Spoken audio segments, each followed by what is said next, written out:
Karamo dama ko do de Allahumma salli ala sayyidina Muhammadin al-mawsuf bil karam wal jud. Allahumma salli ala al-mawsuf bil karam wal jud. Ibo fo shen bi wolofla yoro ako kunu fa yakunu ka teli me kunu fana ka teli fa yakunu kunu ka teli fa yakunu nunu bi wolofla de be yashila yoro soran kaba ko mado abilla bani aya fla de mimu ani nunu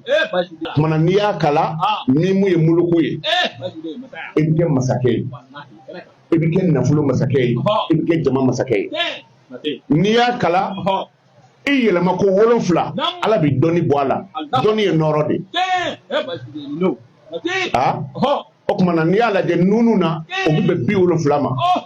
wala kana ke kun fa kun ibile de ibi sori wurudi she bi wolonfla o kuma ibi soro ka yashi kala ni sera salamun qawla min rabbil rahim ibo fo she keme saba ani woro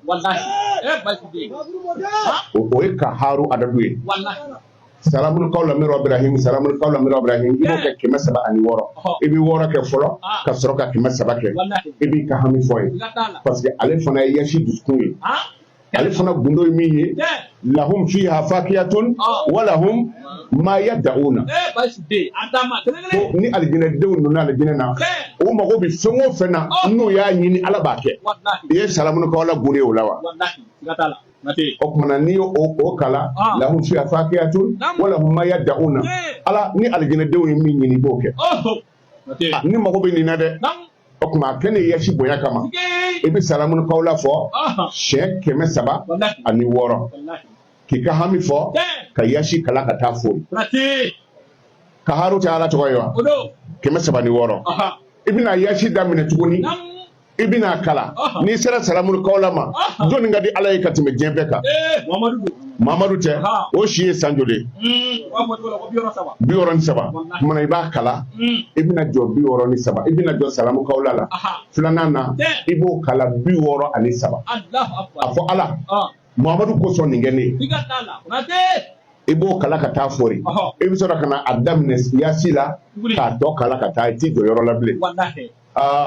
angra mo wani ni gemina kabna ke yoro la ikungolo ni chauffeur so parce que kaharu manoko ikanga femi bol eri duru kaharu ba karaba iba bol milti bisaba donc yena kili frege de ngolo dimini ko ni minana la automatique do ami kuma nyongriya